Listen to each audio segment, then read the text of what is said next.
가을이 되면 아마 결혼의 초청을 많이 받으실 겁니다.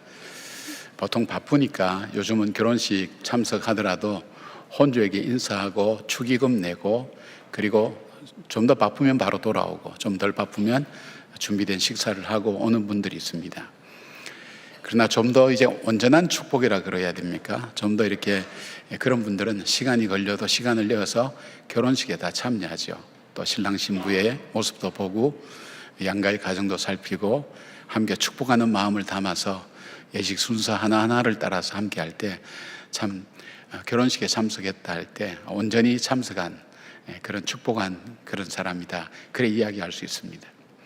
오늘 이 본문은 많은 설교자들이 내 집을 채우라 라는 제목으로 설교를 참 많이 했습니다. 특별히 전도주의를 앞두고 이 말씀을 했기 때문에 우리가 생각할 때 오늘도 목사님이 전도하라는 말씀을 전하겠구나, 이렇게 선입견을 갖고 있는 분도 있을 겁니다. 그러나 이것을 단순히 전도하라는 말씀으로만 듣게 되면 우리가 더 많은 부분을 놓치게 되는 경우가 됩니다. 그래서 정말 이 비유 속에 들어있는 주님의 뜻이 무엇인가를 찬찬히 읽어보고 묵상하면서 한 3가지를 찾았습니다. 하나는 이 잔치는 하나님이 준비하신 잔치다. 우리가 한 것은 아무것도 없다. 하나님이 준비하셨다는 것. 그리고 또 하나 있다면 이 잔치는 은혜가 기초가 되어 있다. 주의 은혜가 기초가 되어 있다. 3번째는 이 잔치는 선교의 사명이 담겨 있는 잔치다. 이 3가지를 가지고 여러분과 우리 말씀을 나누면서 주님의 은혜를 함께 우리가 누리려고 합니다. 첫 번째, 이 잔치는 하나님께서 준비하신 것입니다 라는 그런 첫 번째입니다. 16절 17절에 보니까 이르시되 어떤 사람이 큰 잔치를 베풀고 많은 사람을 청하였더니 잔치할 시각에 그 청하였던 자들에게 종을 보내어 이르되 오소서 모든 것이 준비되었나이다 하매, 주인이 준비를 다 했죠. 어느 안식일 날에 예수님께서 바리새인 지도자 집에 떡을 잡수시러 들어가셨습니다. 오늘 본문에 처음 이렇게 14장 첫 절부터 쭉 나오는 그 말씀이 그렇습니다. 떡을 드시러 가셔서 거기에서 예수님께서 말씀을 전하실 때에 그 사람들 중에 아마 바리새인 중에 한 사람이겠죠. 어쩌면 목소리가 절박했는지 모릅니다. 15절 보니까 이런 말씀이 있어요. 하나님 나라에서 떡을 먹는 자는 복되도다. 그렇게 그가 이야기를 합니다. 이것이 단순히 이 사람이 그냥 예수님 말씀 듣고 응답하는 차원에서 그렇게 대답한 것이 아니라 사실은 그 당시에 모든 유대인들이 갖고 있는 갈망이었습니다. 이 말씀은 이사야 25장 6절에서 8절까지 말씀에서 나오는 것에 근거하고 있는데 제가 3번역으로 좀 읽어드리겠습니다. 만군의 주님께서 이 세상 모든 민족을 여기 시온산으로 부르셔서 풍성한 잔치를 베푸실 것이다. 기름진 것들과 오래된 포도주, 제일 좋은 살코기와 잘 익은 포도주로 잔치를 베푸실 것이다. 또 주님께서 이 산에서 모든 백성이 걸친 수의를 찢어서 벗기시고 모든 민족이 입은 수의를 벗겨서 없애실 것이다. 주님께서 죽음을 영원히 멸하신다. 주 하나님께서 모든 사람의 얼굴에서 눈물을 말끔히 닦아주신다. 그의 백성이 온 세상에서 당한 수치를 없애주신다. 이것은 주님께서 하신 말씀이다. 이 말씀이 뭐냐면 이스라엘 백성들이 바벨론 포로로 잡혀가서 정말 해방될 아무런 희망이 보이지 않는 그 참혹한 캄캄한 현실 속에서 선지자 이사야를 통해서 이스라엘 백성에게 주신 메시지입니다. 하나님의 말씀입니다. 그러니까 이들 속에는 그 갈망이 있었어요. 메시아가 오시면 우리의 이 연약함과 부족함과 이 모든 수위를 다 찢으시고 우리 눈에서 그 많이 흘렸던 눈물을 닦아주시고 우리를 위로해 주시고 하나님께서 큰 잔치를 베풀어서 우리를 즐겁게 해주실 것이다 하는 것. 그래서 그들 속에는 메시아를 기다리는 그런 마음이 그들 속에 간절히 있었습니다.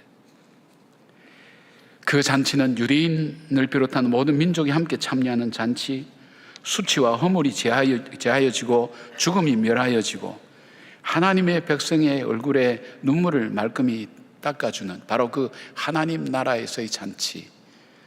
그래서 예수님은 이 하나님 나라를 준비된 커다란 잔치 같다고 연결지어서 말씀하고 계십니다. 바울은 이 하나님 나라를 이렇게 고백합니다. 로마서 14장 17절에 보니까 하나님의 나라는 먹는 것과 마시는 것이 아니요 오직 성령 안에 있는 의와 평강과 희락이라고 말씀합니다. 여러분, 하나님 나라는 하나님의 통치가 이루어지는 시간과 공간의 개념이라고 했죠. 하나님의 통치가 이루어지는 곳, 바로 하나님의 통치가 이루어지는 바로 그 나라를 사실은 모든 인간이 다 갈망하는 겁니다. 왜 모든 인간이 다 갈망합니까? 이 세상은 갈증과 결핍으로 가득 찬 세상이기 때문입니다. 만족하지 못합니다. 만족하지 못하기 때문에 인간은 극단적인 쾌락을 쫓아나가고 방황하고 있다는 것을 말해주고 있습니다. 구체적으로 조금 더 말씀을 나누어 볼까요? 이 세상에는 참다운 의를 발견할 수가 없습니다. 사람마다 정의를 얘기합니다. 옳은 것을 행한다고 정의를 찾자고 얘기합니다. 평등을 얘기 많이 합니다. 그러나 우리는 이 정의를 찾자는 각자의 노력 속에, 여러분, 이 스탈린 같은 사람은 공산주의를 이루기 위해서 2천만 명 이상이라는 사람을 죽였습니다. 히틀러도 1,800만 명 이상이나 죽였습니다. 자기가 생각하는 정의, 그 의를 위해서 더 많은 아픔과 불의를 낳았던 일들이 우리 역사 속에 있을 뿐 아니라 개인의 삶 속에서도 마찬가지입니다. 각자 자기 나름대로 인생의 기준을 가지고 살아갑니다. 그러나 그 인생의 기준이 자기에게는 맞을지 몰라도 얼마나 그것 때문에 차별과 어려움을 당하는 사람들이 많습니까? 정말 의로운 세상을 찾아볼 수가 없습니다. 여기에 대한 갈급함이 있습니다. 그리고 어떤 갈급함이 있습니까? 참된 기쁨이 없습니다. 이 세상에는 우리의 기쁨이 하루아침에 슬픈 날로 바뀌고 비극적인 날로 바뀌는 경우가 우리 인생을 살면서 얼마나 많습니까? 영원한 기쁨, 지속적인 기쁨이라는 것이 우리의 삶 속에는 없습니다. 그 성경에서 기뻐하라는 그 말씀이 우리의 피부에 와닿지 않는 것은 우리의 삶 자체가 얼마나 고통스럽고 힘들고 수고스러운가 하는 것을 우리가 피부로 늘 느끼고 살아가기 때문입니다. 참다운 기쁨이 없습니다. 기쁨을 찾기 위해서 사람들이 명절을 만들어 놓고 기쁜 날을 제정해 놓고, 이 날은 우리가 기뻐하자 해도 그날 모여서 싸우고 그날 모여서 갈라지고 다투어지는 것이 우리가 살아가는 삶의 현실입니다. 갈망하면서도 얻지를 못하고 찾지를 못하고 있어요. 그 다음에 평강이 없습니다. 진정한 화해와 용서가 이 세상에는 없습니다. 갈등과 다툼과 싸움이 가득한 곳, 그것이 바로 이 세상이기 때문입니다. 서로가 올라가기 위해서 애쓰고 힘쓰고 있지 않습니까? 잘 먹고 잘 살기 위해서 몸부림치는 이유, 그 이면 속에 더 깊은 이유가 있다면 그것은 바로 그들 속에 참된 의와 기쁨과 평강을 찾지 못하는 방황의 몸부림이라는 것을 우리는 알고 있지 않습니까? 그러나 하나님이 통치하신 나라, 하나님 나라, 그 나라는 하나님 통치하실 때 의와 희락과 기쁨이 넘치는 그 나라가 될 것이라고. 비록 우리가 어떤 상황 속에 산다 할지라도 그 나라를 성령 안에서 주님께서 약속해 주셨고, 여러분 중에, 우리들 중에 이 나라에 하나님이 통치하신 이 나라의 기쁨과 평안과 감격을 미리 맛보고 사는 사람들도 얼마나 많습니까? 그러면 그 나라에 어떻게 하면 들어갈 수 있느냐 하는 질문이 나옵니다. 간단합니다. 주인 되시는 예수님의 초청에 응답하는 사람, 그 사람이 그 나라에 갈 수가 있습니다. 17절에 보니까 잔치할 시각에 그 청하였던 자들에게 종을 보내 이르되 오소서, 모든 것이 준비되었나이다. 주인이 다 준비했어요. 하나님께서 모든 것을 다 준비했어요. 의와 희락과 화평이 우리 가운데 이루어질 수 있도록 모든 것을 다 준비해 주셨어요. 주인의 초청에 응답하여 잔치에 참여했다는 말을 우리가 신약의 의미로 조금 바꾸어서 좀 설명을 드리면 요한복음 5장 24절의 말씀으로 대체할 수가 있습니다. 내가 진실로 진실로 너에게 이르노니 내 말을 듣고 또 나 보내신 이를 믿는 자는 영생을 얻었고 심판에 이르지 아니하나니 사망에서 생명으로 옮겼느니라고 그렇게 설명합니다. 즉 예수 그리스도를 나의 구세주와 주님으로 믿고 내 인생의 주인으로 받아들이는 것입니다. 이것을 우리는 구원이라고도 합니다. 그리고 하나님 나라의 백성이 되었다고도 하고 하나님의 통치가 이루어지는 내 삶이 되었다고 그렇게 고백하기도 합니다. 이것이 어떻게 이루어지죠? 고린도전서 12장 3절에 바울은 성령이 아니고는 그리스도를 주라 시인할 수 없다고 했습니다. 오늘 이 자리에 앉아있는 여러분들은 어떻게 해서 신앙생활을 하게 되셨는지는 잘 모르겠습니다만은, 그러나 성령께서 내가 의식하든 의식하지 않든 내 마음을 움직이시고 나를 감동시켜 주시고 때로는 그 상황을 만들어서 하나님의 초청에 응답하도록 우리의 마음을 움직여서 하나님께서 우리를 인도해 오셨기 때문에 오늘 이 자리에 있는 것이라고 저는 그렇게 믿습니다. 하나님이 인도하셨다. 거기에 여러분이 믿음으로 응답하셨던 것입니다. 이게 예수 그리스도를 나의 구세주와 주님으로만 받아들이면 되는, 세상에 이렇게 쉬운 일이 어딨냐, 여러분 그렇게 생각하실 겁니다. 그리고 성경에서는 이것이 하나님의 선물이라고 그렇게 말씀했습니다. 그 선물이 어떻게 이렇게 쉽게 우리에게 올 수 있느냐, 쉬운 게 절대 아닙니다. 여러분, 공짜가 아닙니다. 내가 치러야 될 대가를 하나님께서 이미 다 준비해 주셨기 때문입니다. 예수 그리스도의 십자가를 통해서 내가 마음으로 믿고 입으로 신하고 고백할 때 구원이 이루어지고 하나님 나라 백성 될 수 있도록 주께서 이미 다 이루어졌습니다. 이 많은 불, 여러분 제가 일일이 다니면서 촛불 가지고 다 하나씩 켠 거 아닙니다. 쉽습니다. 이 손가락 가지고 그냥 스위치만 올리면 불이 들어옵니다. 근데 여러분 중에 이 불 켜는데 손가락으로 켜는 거구나, 이럴 사람은 아무도 없습니다. 간단하구나 생각할 수는 있죠. 그러나 이 간단하기 위해서 어땠습니까? 정말 이 분야의 전문가들이 복잡한 회로와 설계를 통해서 손가락만 움직여도 될 수 있도록 다 만들어 놓은 거예요. 그걸 보고 쉽다 얘기할 수 없죠. 이것이 이루어지기 위해서 우리가 한 것은 아무것도 없다는 겁니다. 하나님께서 주인 되시는, 우리 삶의 주인 되시는 하나님께서 이미 이루어 놓으시고 준비해 놓으셨다는 겁니다. 여러분, 우리의 구원은 우리가 이룰 수가 없습니다. 하나님의 은혜가 아니면 이룰 수가 없습니다. 하나님께서 이미 이루어 놓으신 겁니다. 바로 그 자리에, 잔치 자리에 참여하고 있는 겁니다. 여러분, 천국의 잔치 자리의 그 모형을 오늘 이루는 것이 뭘까요? 주님을 모시고 예배드림이 아니겠습니까?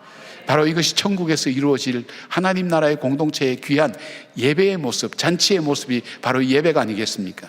그런데 아이러니한 일이 있습니다.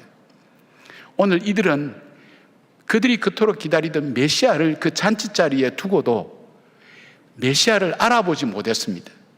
오히려 무슨 흠이 있을까 그것을 찾기 위해서 준비하고 있었습니다.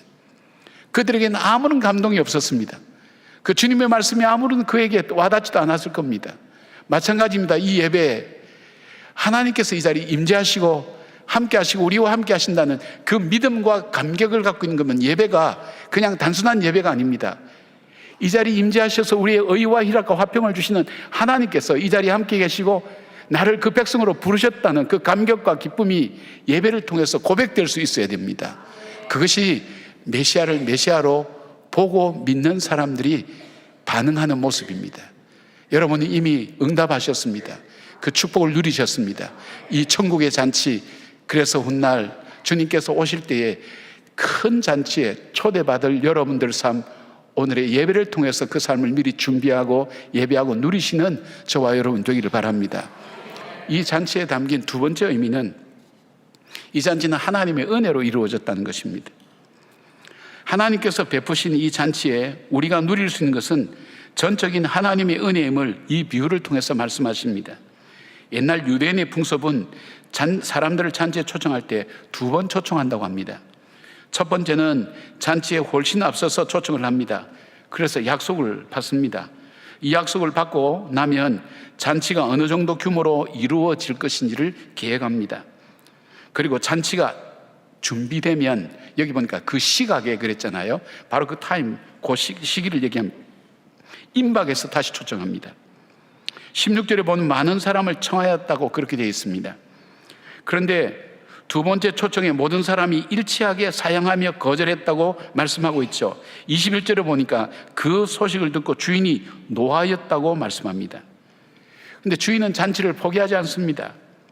시내와 거리와 골목으로 가서 가난한 자들과 몸 불편한 자들과 맹인들과 전원자들을 다 데려오라고 말합니다. 그런데 이분들이 평소에 이 잔치 자리에 올 만한 자격이 있는 사람들이 아니었습니다.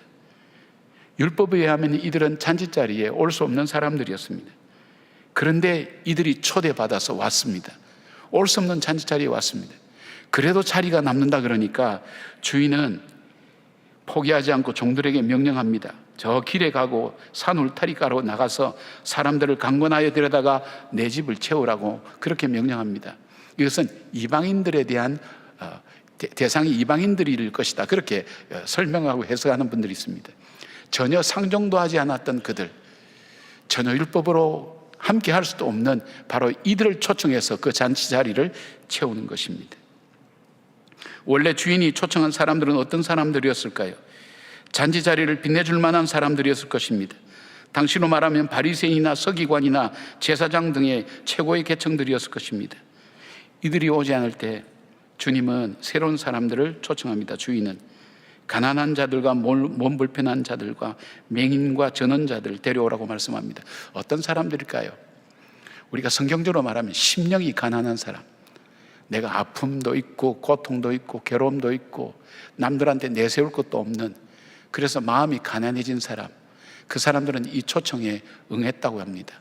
그리고 이방인, 전혀 상관이 없는 사람이지만, 버림받은 사람, 소외된 사람이지만 주님께서 초청하셔서 다 이 잔치에 참여하게 됐다고 말씀합니다. 이들의 공통점은 소외받은 사람이나 사회적 약자들로 잔치에는 참여할 수 없는 사람들이 이 잔치에 참여하게 됐습니다. 이 잔치에 초대받은 사람들에게는 은혜의 초청이죠. 올 수 없는 자리에 왔으니까. 즉 받을 자격이 없는 사람에게 베풀어지는 일방적인 호의를 말합니다. 그렇다면 오늘 저와 여러분이 주인의 잔치에 초대받아서 잔치에 참여했다는 것은 은혜로 참여한 것입니다. 이렇게 아멘 안 하는 분들은 좀 생각을 해봐야 돼요. 주님께서 여러분들을 부르기 위해서 갖가지 방법을 다 썼을 거예요. 여러분들 얼마나, 여러분이 이 구원에 대한 부분을 얘기하면서 내가 얼마나 완고한 사람인가 하는 것을 여러분 스스로 많이 생각할 거예요. 아예 완고해서 말을 안 들을 사람은 나올 때부터 내장시켜서 나오게 만듭니다. 이게 모태신앙이라는 사람들, 그런 사람들. 모태신앙이 여러 가지로 해석하더라고요. 모태한다고 모태신앙도 되고, 못된 신앙 뭐 이렇게 해서 그렇게 얘기하는데, 이런 분들은 뭘 해도 변하지 않을 사람은 아예 나올 때부터 딱 받아들일 수밖에 없도록 미리 만들어서 나오니까 모태신앙 자랑할 게 아니라 내가 많이 완악하구나, 그 정도 생각하면 될 겁니다. 그러나 어떻게 했든 간에 주님은 우리의 마음을 겸손케 하시고 심령이 가난케 하셔서 우리를 불러주셨습니다. 그것이 은혜입니다. 바울은 에베소서 2장 8절에 그렇게 말씀합니다. 너희는 그 은혜에 의하여 믿음으로 말미암아 구원을 받았으니 이것은 너희에게서 난 것이 아니니 하나님의 선물이라고 그렇게 말씀합니다. 이 시대의 가장 위대한 설교가 중에 한 사람인 존 스토트 목사님, 자신이 그리스도인이 된 이유에 대한 책에서 그는 자기가 왜 그리스도인이 되었는지를 이렇게 얘기합니다. 자기는 부모님이 믿어서 그리스도인 된 것도 아니고 미션 스쿨에 다녀서 그런 것도 아니고, 이분은 다 다녔습니다. 그 다음에 좋은 선생님을 만나서 그런 것도 아니고, 자신이 어떤 결단에서 그리스도인이 된 것이 아니라고 얘기합니다. 너무 뜻밖의 대답이죠. 그리고 자기가 그리스도인이 된 단 하나이고 있다면 천국의 사냥개 때문이라고 그렇게 했습니다. 이 천국의 사냥개라는 이 표현은 프랜시스 톰슨이라는 시인이 자기 인생을 비유해서 쓴 시입니다. 자기 인생이 모든 시험이나 도전 다 탈락하고 버려진 인생으로 살아갈 때, 마약까지 했던 버려진 인생으로 살아갈 때, 그래도 포기하지 않고 찾아왔던 그 하나님에 대한 그 표현을 할 때 바로 이 표현이었습니다. 천국의 사냥개, 한번 물면 결코 놓지 않는, 포기하지 않는, 바로 그 사냥개 때문에 자기가 그리스도인이 됐다고 그렇게 고백합니다. 포기하지 않는 사랑, 끝까지 붙드는 사랑, 세상의 모든 것이 다 버려도 하나님만은 결코 버리지 않는 바로 그 사랑. 여러분, 저와 여러분이 그 사랑을 받지 않았습니까? 하나님께서 포기하지 않았기 때문에 오늘 이 자리에 올 수 있었지 않습니까? 하나님의 은혜 가운데 붙들었던, 세상은 버려도 나를 버리지 않았던 그 사랑.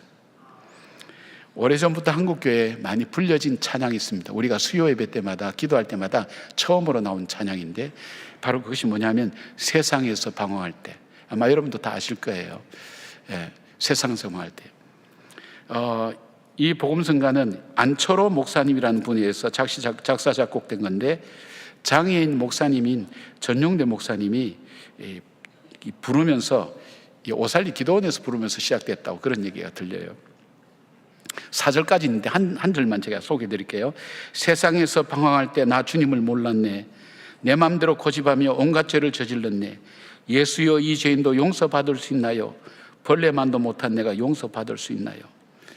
안철호 목사님은 사생아로 태어났습니다. 자기 아버지가 누군지 모르는 그런 사생아로 태어났습니다. 7살 되어서야 자기 생부를 만나게 되었고 생부의 집에 보내지게 되었습니다. 새 엄마와 살아야 되는 그 삶 속에서 어린 마음에 멍든 마음들이 그의 삶을 너무너무 좌절케 하고 절망케 했습니다. 그는 너무 그 고통과 어려움 속에 견디지 못하여서 육체적인 질병까지 오게 되었습니다. 자기가 살아보겠다고 몸부림치면서 찾은 곳이 교회였습니다. 기도해도 별로 나타나는 것도 없습니다. 달라지는 것도 없습니다. 새로워진 것도 없는데 다른 길이 없어서 엎드렸던 어느 날 자기 자신이 이 분노와 속상함과 원망으로 가득 찬 그리고 엄청난 죄인이라는 것을 그가 성령께서 보여주시면서 깨닫게 된 겁니다. 그때 그가 하나님 앞에 외치면서 했던 표현이 이 표현이라고 합니다.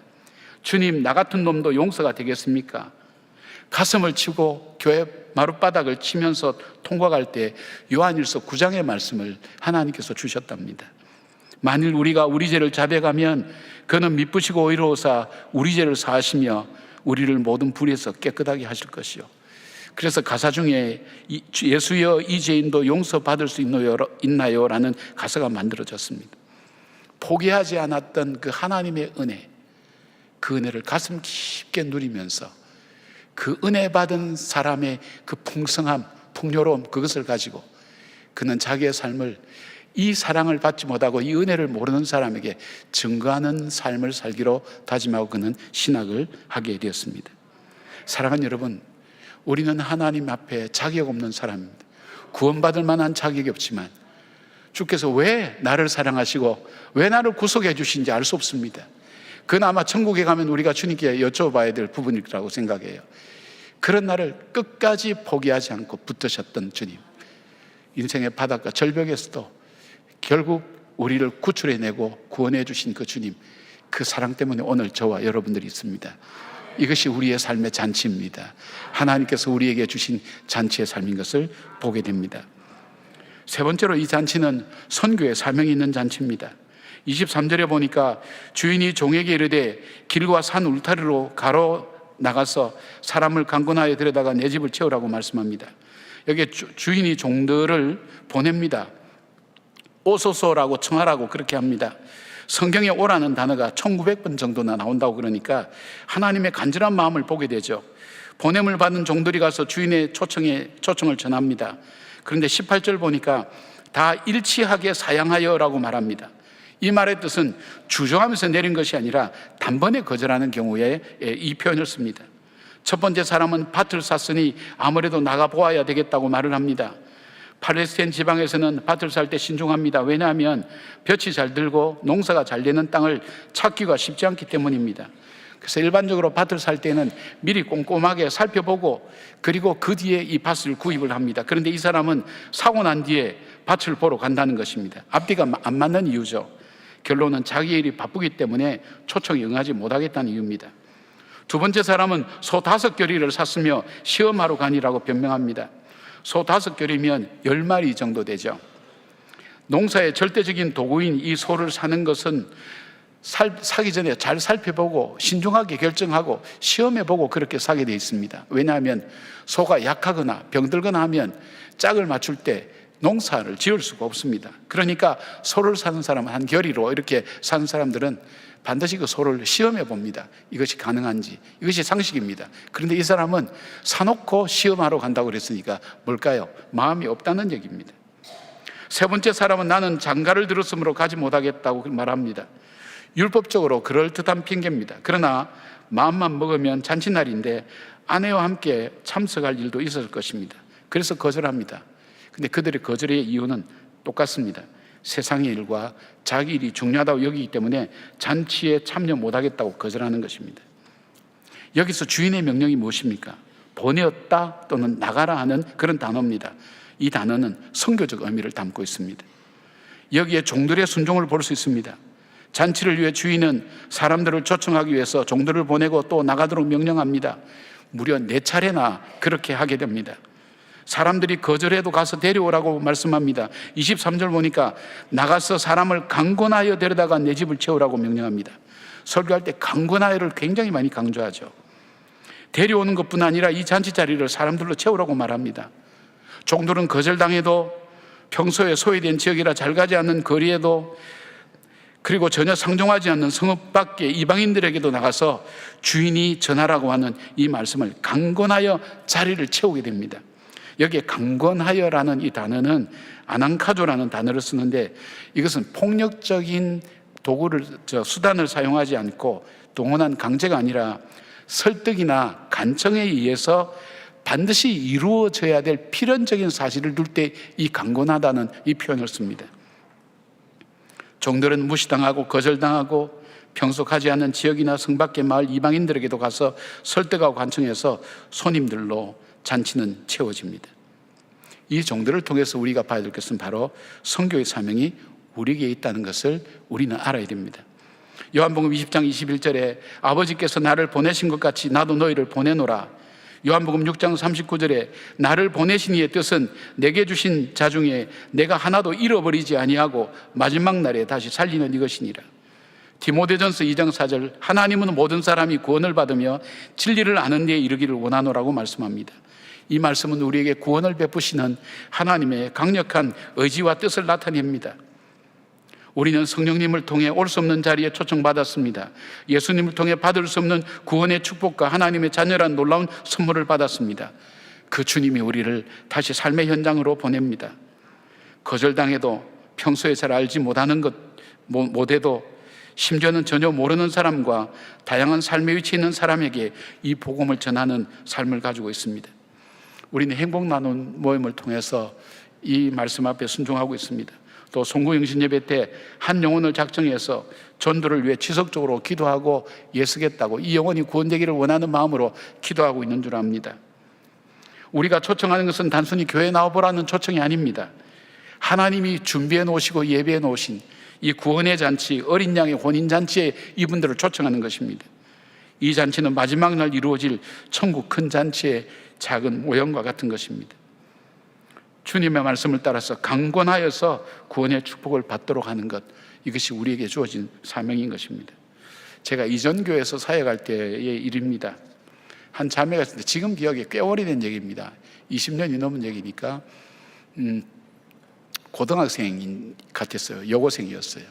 근데 엄마 아빠는 교회를 나오는데 이 아이는 안 나와요. 아주 똑똑한 친구예요.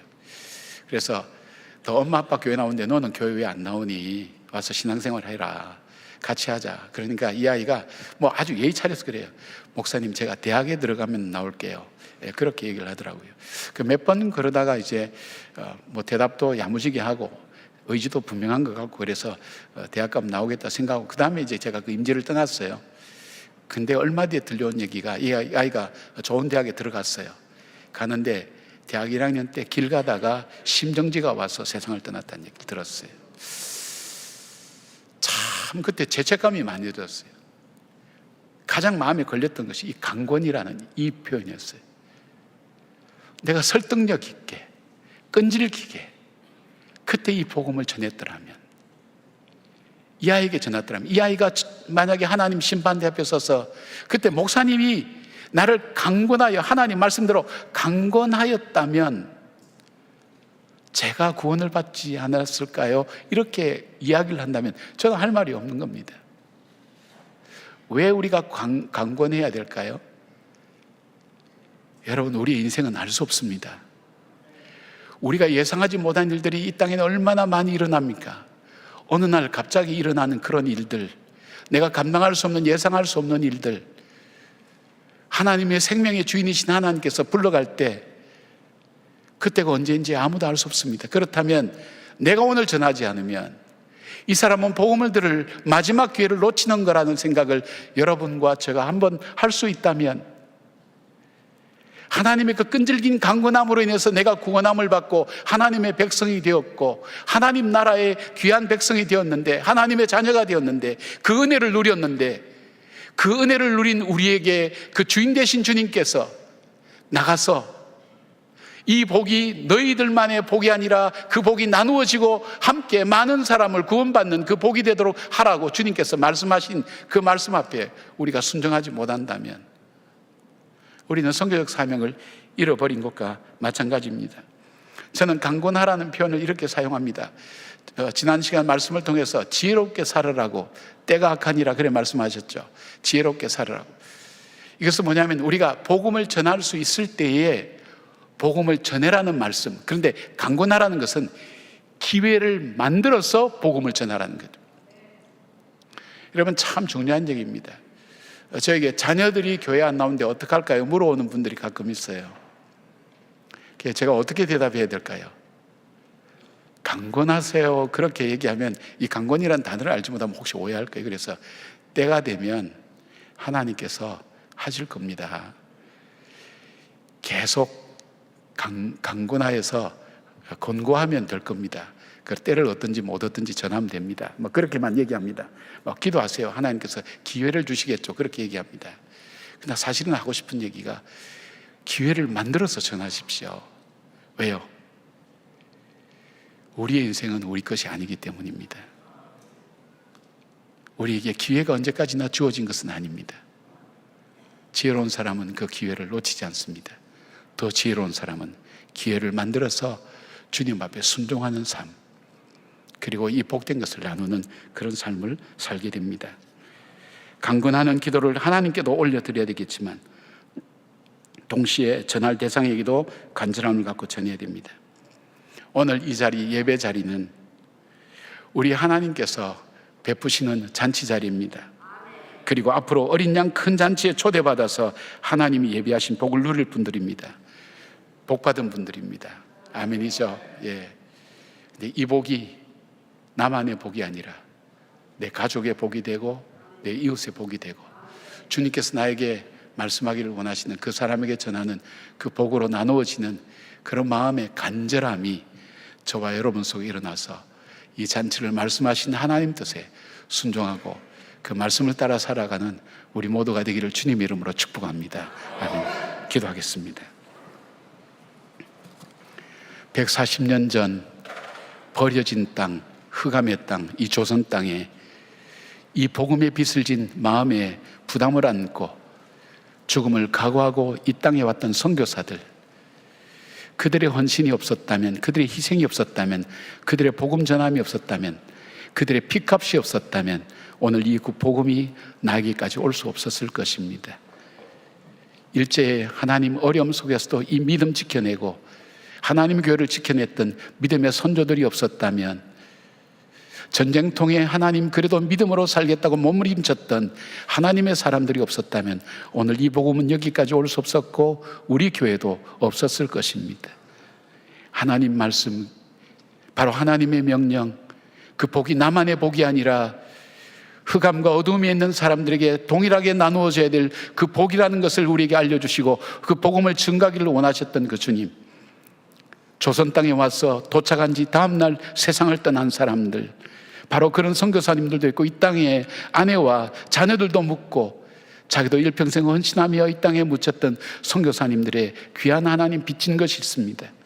우리가 버렸던 한센병 환자를 부둥켜 안고 그들을 돌아보며 우리가 학대했던 어린이들과 여성들을 교육을 시키며 우리의 눈을 뜨게 하며 이 시대를 새롭게 살아갈 수 있도록 만들었던 그분들의 귀한 사랑과 사명이 없었다면 오늘 우리는 없습니다. 이 시대는 참으로 어둡습니다. 이 시대 속에 다시금 주님의 복음의 빛을 밝힐 수 있는 저희들 되게 하시고 정말 이 어둠 가운데 주님의 복음을 증가할 수 있는 주님의 사람들로 주님의 거룩한 어린 양의 잔치에 초대하는 귀한 저희들 사명 감당하는 저희들 되게 하여 주시옵소서. 예수님의 이름으로 기도드리옵나이다. 아멘.